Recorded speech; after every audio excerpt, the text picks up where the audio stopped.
Hey, welcome back to our special, The Foundation of America. No one better to talk to on this than Richard C. Lyons, author of 3 relevant books. Volume 1 is called The DNA of Democracy. I cannot recommend it enough. The DNA of Democracy. Buy it immediately. Number 2, Shadows of the Acropolis, and his newest, Passage Through the Shadows. Richard C. Lyons, how are you, sir? Very good, Mike. Great to see you again. I'm grateful you're here. Let's start off with this question. What do you think our founders would think about us now today? I would think they'd be looking at the present state of society and be very alarmed by the encroachments into our rights. And part of those rights are the individual right to faith. I think they would be utterly alarmed that they worked as hard as they did to craft a constitution that separated power and diffused it throughout society. And the first thing that would alarm them would be a society wherein different religious sects were under attack, like the Catholicism in America is under attack today. They would be very alarmed by that. They would be alarmed by the anti-Semitism in America today.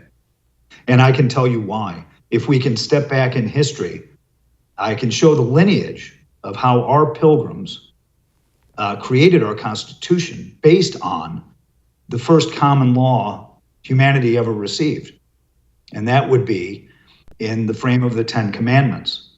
So in the time of Moses, you had the Pharaoh, and the Pharaoh was an absolute power. And the Pharaoh demanded that he be venerated as a god, and that his will would never be challenged by anybody. Well, the Israelites believed that their God was God, and Pharaoh was not. And because of that, they were enslaved for centuries.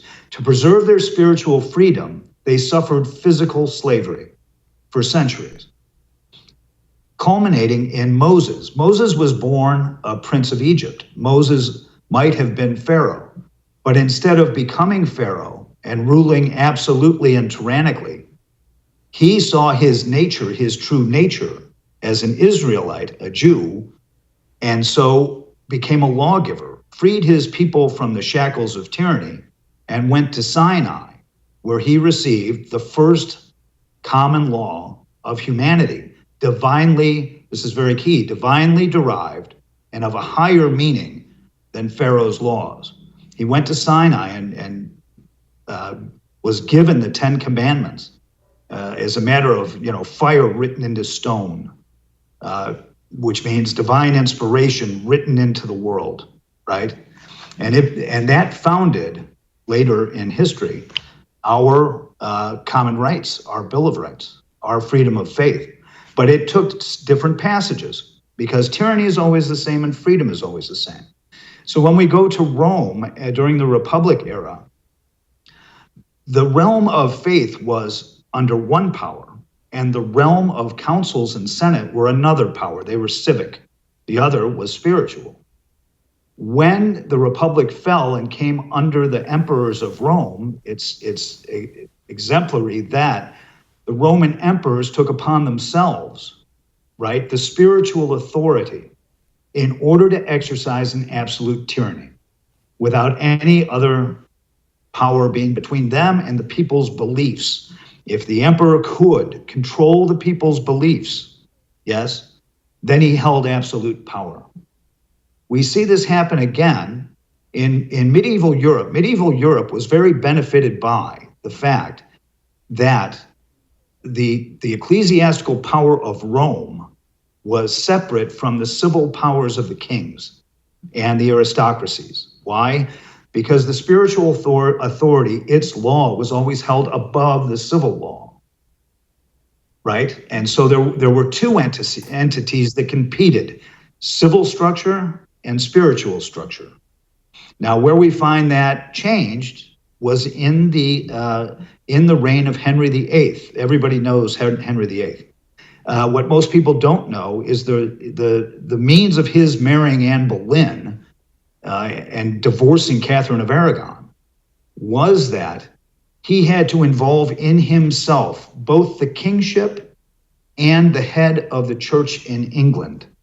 To do so, he created a schism with the Church of Rome and put upon himself the civil and spiritual authority. And that became the divine right of kings, which fragmented the church in England among many different disparate sects, one of which were the Puritans.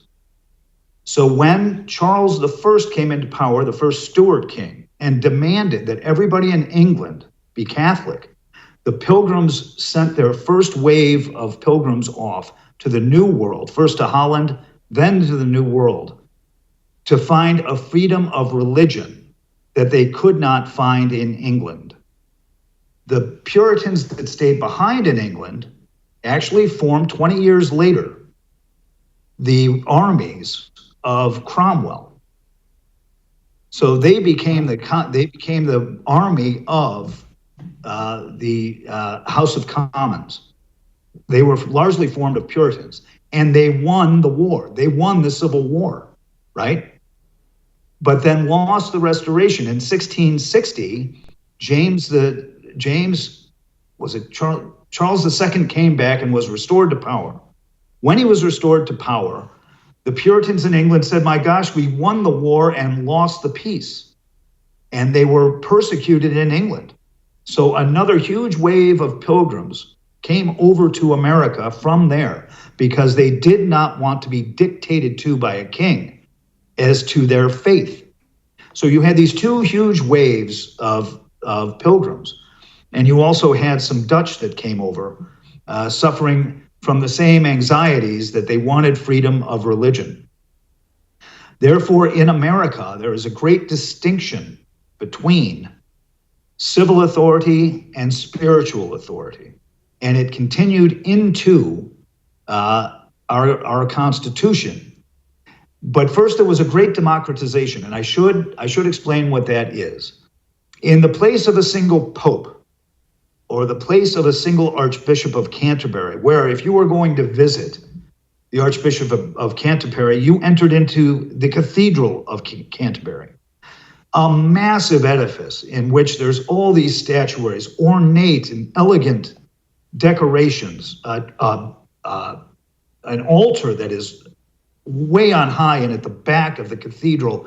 And if you look above, you see paintings of the Christ as being the King of Heaven. And he too is in regalia of a king, and distant, and holding a power in the clouds, not on earth. The new vision in America was that Christ was a carpenter. He was born in a barn. And where their churches was at the end of the street that they self-constructed. And the person who was the pastor was not a pope or his archbishop or an archbishop's priest. It was one of the persons from the town who knew the Bible the best and was elected to be the head of the congregation. So do you see the difference? That one is the top down and one is the bottom up authority. And the ultimate democratization of faith in America was during they call it the Great Awakening of 1730s and 40s, where it was the Holy Spirit that informed congregations. And the Holy Spirit meant that your faith was not in the church any longer. It was in your chest. It wasn't in the Pope's office. It wasn't in a Pope's palace or an archbishop's. It was in your chest. I only have about 2 minutes, and I hate this. I hate only talking to you for 12 minutes. That's why I think last time we talked on the radio, we spent an hour. Yeah. And one reason I love your books so much is it just opens up my world to all these things that have happened for thousands of years, that if they did not, today would be totally different. Every single story you talked about, back from Ten Commandments into Greece, Rome, all these things had to happen in such a way, England, so that some people, as we'll talk about in my last segment, hopped on a boat, I call it the Mayflower, over to America and then launched from there. And I love connecting the dots. No book I've ever read connects the dots.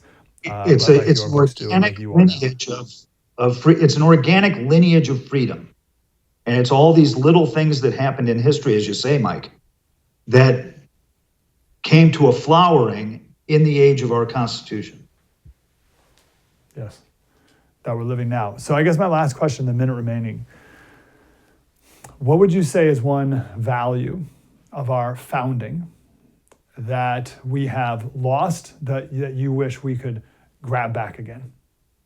We need to stand in defense of the divine derivation of our rights. It goes back to the 10 Commandments, Mike. The 10 Commandments came from God, and they are God on earth. Our rights are God's gift to us. It's not the gift of a state. What the left has been trying to do for years is to limit our rights and to invade our Bill of Rights and our Constitution. And we have to stand in defense of our founding principles and the separation of powers between civil and spiritual.